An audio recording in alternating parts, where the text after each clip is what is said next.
मार्गशीर्ष गुरुवारी किंवा मार्गशीर्ष महिन्यात आपल्या पतीची किंवा आपल्या घराची भरभराट होण्यासाठी हे उपाय नक्की करा.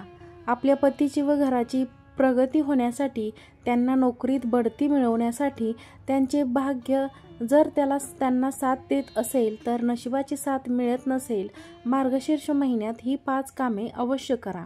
त्यांच्या कामाला यश नक्की मिळेल. तुमच्या नशिबात सुखसमृद्धी येईल.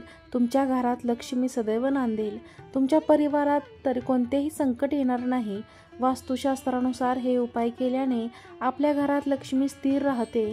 आपल्याजवळ लक्ष्मी स्थिर राहत नाही कारण किंवा पर्स रिकामी राहण्याचे महत्त्वाचे कारण म्हणजे बरेच लोक त्यात पैशापेक्षा जास्त वस्तू ठेवतात.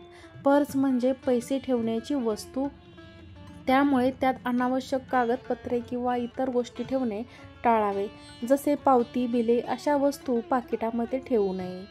1. संध्याकाळी पूजा करताना मोहरीच्या तेलाचा दिवा लावा आणि त्या 2 वाती ठेवा. 2 वातींची 1 वात करून हा दिवा लावण्याचा एक नियम आहे. तर तुम्ही हा दिवा प्रवेशद्वाराच्या दोन्ही बाजूला किंवा एका बाजूला लावू शकता. यामुळे आर्थिक परिस्थिती मजबूत होते. तसेच पैसे येण्याचा मार्ग मोकळा होतो. पैशाचा ओघ वाढतो. असे केल्याने देवदेवतांसह पितरांचा आशीर्वाद प्राप्त होतो, ज्यामुळे घरामध्ये आशीर्वाद प्राप्त होतात व सुखसमृद्धी येते. 2. एका भांड्यात पाणी घ्या आणि त्यात काळे तीळ मिसळा. सकाळी याच पाण्याने स्नान करावे. स्नानानंतर एका पाण्याचा तांब्या घ्या आणि त्यामध्ये 2 चमचे कच्चे दूध टाकून महादेवाला अर्पण करा. शिवलिंगाला जल अर्पण करा आणि श्री शिवाय नमस्तुभ्यम या मंत्राचा जप करा. या मंत्राचा जप 5 सोमवार करावा लागेल. त्यामुळे तुमच्या पतीला नोकरीत बढतीची संधी मिळेल किंवा व्यवसायात वाढ होईल. 3. मार्गशीर्ष महिन्यात मंदिरात घंटा नाद केल्याने तुमच्या जीवनात सुख समृद्धी येईल.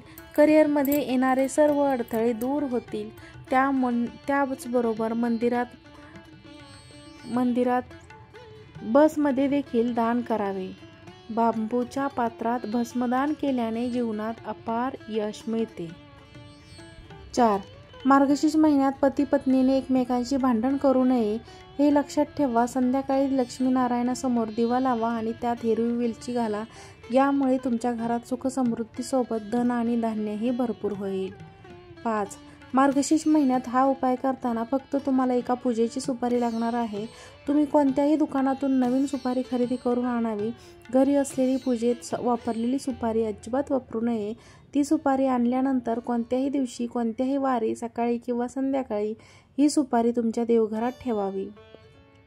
देवघरात ठेवल्यानंतर त्या सुपारीला हळदी कुंकू, अक्षता, फुले वाहून तिची पूजा करावी.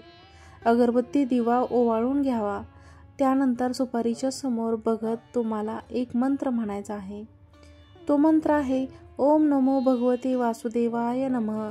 हा मंत्र तुम्हाला 21 वेळा बोलायचा आहे आणि मंत्र बोलून झाल्यानंतर ती सुपारी उचलायची आहे.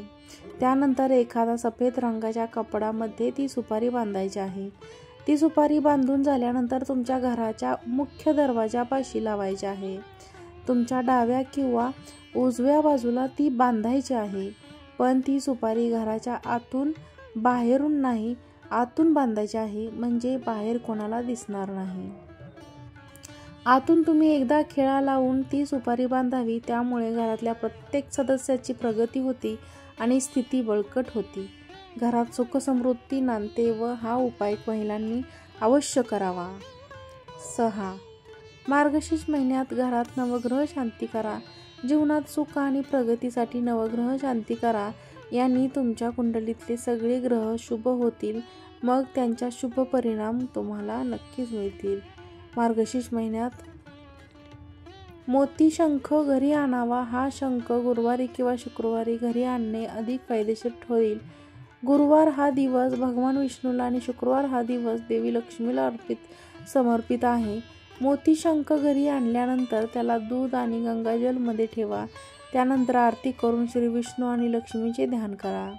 त्यानंतर या शंखात अक्षता भरून मंदिरात लाल कपड्यावर ठेवावे. जर तुमच्याकडे अखंड तांदूळ नसतील तर त्याऐवजी तुम्ही हळदीच्या गुंठ्यास भोवती धागा गुंडाळून मोत्याच्या शंखामध्ये ठेवा.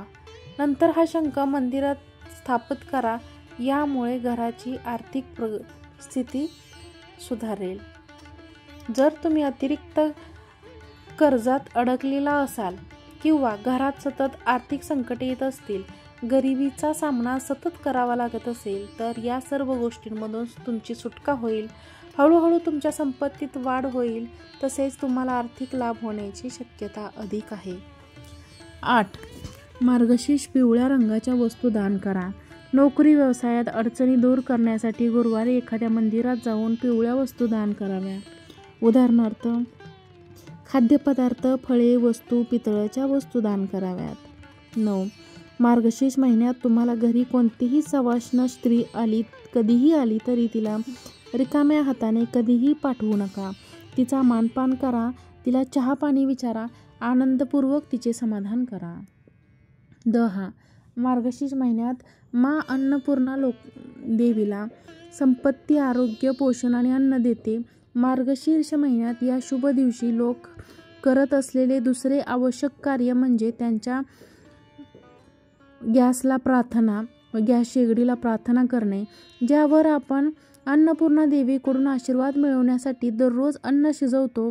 तसेच पौर्णिमेच्या शुभ दिवशी देवी पार्वती पृथ्वी तलावर अवतरती आणि सर्वांना पोषण आणि अन्न देते. मार्गशीर्ष महिन्यात अन्नपूर्णा मातेची पूजा करा. अन्नपूर्णा स्तोत्राचा पाठ करा. अन्नपूर्णा मातेची मूर्ती स्वयंपाकघरात उत्तर पूर्व दिशेला ठेवा. मार्गशीर्ष महिन्यात अन्नपूर्णा मातेच्या तस्वीराला दूध दाखवाव्या आणि भोग अर्पित करावा. भोग म्हणून अन्नपूर्णा वाटेल अन्न अर्पित करावे. मंदिरातील विधींमध्ये अन्नपूर्णा देवीला तांदूळ, धान्य आणि मिठाई अर्पण करावे. मार्गशीर्ष महिन्यात फक्त विशेष प्राथमिक सहभागी होतात आणि तिचे आशीर्वाद मिळवण्यासाठी मंत्राचा उच्चार करतात. अन्नपूर्णा मातेला अन्नदेवी म्हणून ओळखली जाते. मान्यता आहे की अन्नपूर्णा मातेचा आशीर्वाद असलेल्या घरांमध्ये अन्नदान कमी होत नाही. 11. ब्रह्ममुहूर्त किंवा संध्याकाळच्या वेळी कधीही झाडू मारू नये. झाडू अशा ठिकाणी ठेवा जिथे कोणत्याही पाहुण्याला दिसणार नाही. बेडखाली झाडू ठेवू नका. बेडरूममध्ये झाडू ठेवल्यास पती पत्नींमध्ये सतत भांडणे, वादविवाद होतात. त्यांच्या नात्यांमध्ये दुरावा निर्माण होतो. घर स्वच्छ आणि सुंदर ठेवा. घराच्या चारही कोपरे स्वच्छ असावेत. विशेषतः ईशान्य आणि बाह्य व कोपरे नेहमी रिकामे आणि स्वच्छ ठेवावे. करिअरमधील स्थिरतेसाठी दक्षिण आणि पश्चिम दिशा रिकामी किंवा हलकी ठेवणे शुभ नाही, म्हणून दिशा रिकामी ठेवू नका. घरामध्ये काळा, जांभळा आणि व्हायलेट रंग वापरू नका. बेडशीट, पडदे, भिंतीचा रंग तरी वापरू नका. घरातील पायऱ्या पूर्वेकडून पश्चिमेकडे, उत्तरेकडून दक्षिणेकडे असाव्यात. या ईशान्य दिशेला कधीही जिना करू नका. घराच्या फरशीवर, छतावर, भिंतीवर, छताला तडे पडू देऊ नका. असे झाले असेल त्वरित भरून घ्या. घरात भेगा पडणे अशुभच मानले जाते. व्हिडिओ आवडल्यास व्हिडिओला लाईक करा, चॅनलला सबस्क्राईब करा, व्हिडिओ शेअर करा. व्हिडिओ पाहिल्याबद्दल खूप खूप धन्यवाद. श्री स्वामी समर्थ.